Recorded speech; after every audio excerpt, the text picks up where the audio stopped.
Hey guys, it's Jimmy Bremner and Dexter the boy. We're on the Urban Trail, and it's a beautiful day today in the 416. It's probably 5, 6 degrees, and all the snow's melting. You know, if you like to make a snowman or that type of thing, now's the time to do it. You always ask great questions, and questions actually I don't anticipate. So the first question you asked me was that knife that you found. Like, what was it? Well, in my assumption, I was correct. It is a Stanley knife. It's kind of like an electrician's knife, and I did my best to clean it up, but it's a slip joint knife, and it looks like it's an electrician's knife because it's a wire cutter, you know, and things like that on it, which actually retains quite a sharp edge on it. But it still won't close all the way, so I need to do a little bit more work on it. And the other question you asked me is like your hat, how do you get it to fold the way it does? Well, it's a bit of a trick. And what you have to do in the rim is actually put something in it called stove wire. Okay, so you make an incision and then you feed the wire around the rim of it, and then you can actually make any shape that you like out of it, and that's how you do that. So you can bend it again for cover, you can bend it down, you can bend it up as this hat is, and that's how you do that. So today we're out in the Urban Trail, and I usually carry a binocular because, like I said, my eyes, not good with the binoculars, but binoculars good. So today I took out my rangefinder. It's a 6-power, and a rangefinder is pretty cool because you can estimate a distance, and then you can see how accurate that you are with it.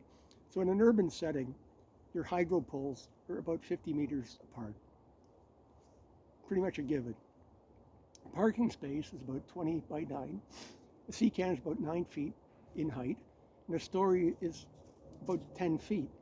So you can, if you know these things, put it back in your data bank, you can estimate range pretty easily. The other thing is that, like at about 25 meters, you can still see a face. 50, not so much. 100, I can't do it. Certainly as you get older, you will recognize people by their gait. Okay, people that you actually recognize them before you see their facial features by their gait and their movement. And this is something unique to humans. So think about those things.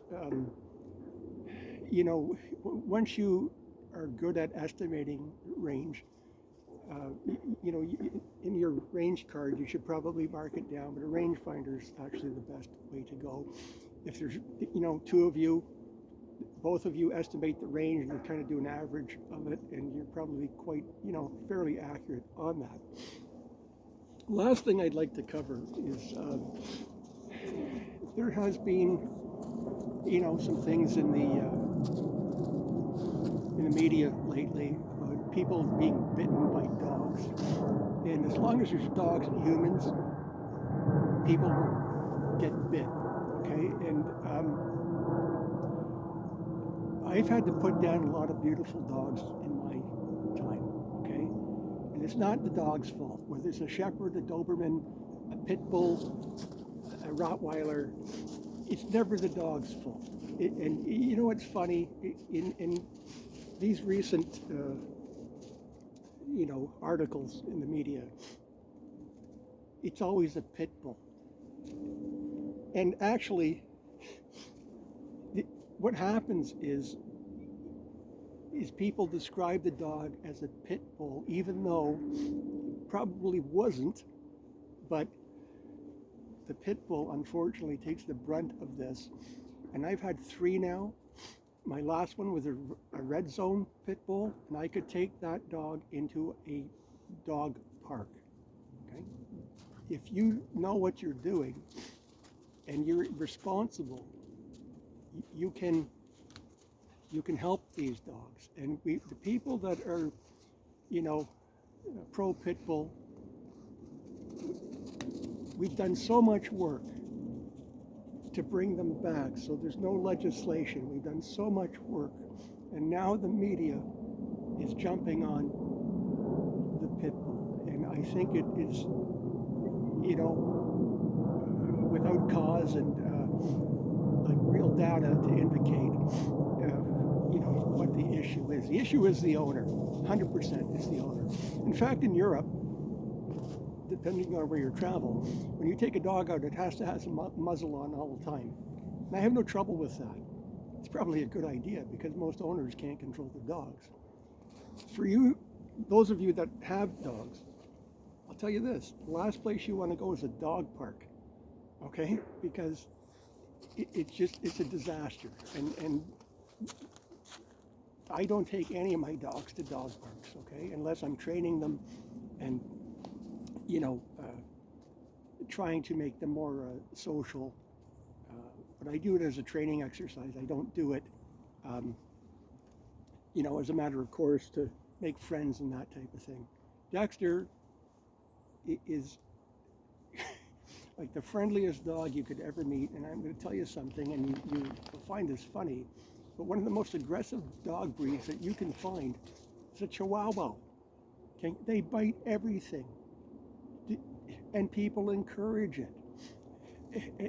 And you know what? It's such an unfortunate thing that, you know, the pit bull has to take the brunt of this media attention. And they're the sweetest dog. I've owned every breed of dog you can imagine, and I have to tell you, the pits are most misunderstood, and you know, they take the brunt of this media attention all the time. What should be pointed out is the irresponsible owner, and that's where it lies. And like I said, I had the misfortune of having to take down dogs over my career. I went to the point of being bitten before I had to dispatch the dog, and it's not a good feeling. And we have to make owners more responsible for the dogs that they own. And if you're adopting a dog, understand this: dogs are bred, if I'm not mistaken, a dog, in about 3 generations to 4 generations, you can change the motivation of that dog. Okay, you can change it from a herder, you know, to a retriever. They're actually brilliant in the way that you can do that. So when you adopt a dog, you should actually do some reading and understand and talk to people that own the breed about how they behave, what's their peculiarity, right? And what, you know, what to watch out for. Okay, all terriers have a very certain way that they behave. Okay, golden retrievers have a certain way that they behave. German shepherds have a certain way that they behave. I'll close with this. A lot of people adopt a Dalmatian because they're you know, pretty dog, they're a beautiful dog, and they are. But they're actually a fighting dog, and the reason they're the fire dog is because back in the day when the fire wagons were drawn by horses, the Dalmatian went out and fought feral dogs so that horses could get to the fire. So you have to understand what a dog is bred for, and they're the best, you know, companion you can ever have. But you have to respect them, and they'll respect you. And it's Jimmy Bremner and Dexter the boy. Go up here, buddy. And we're out.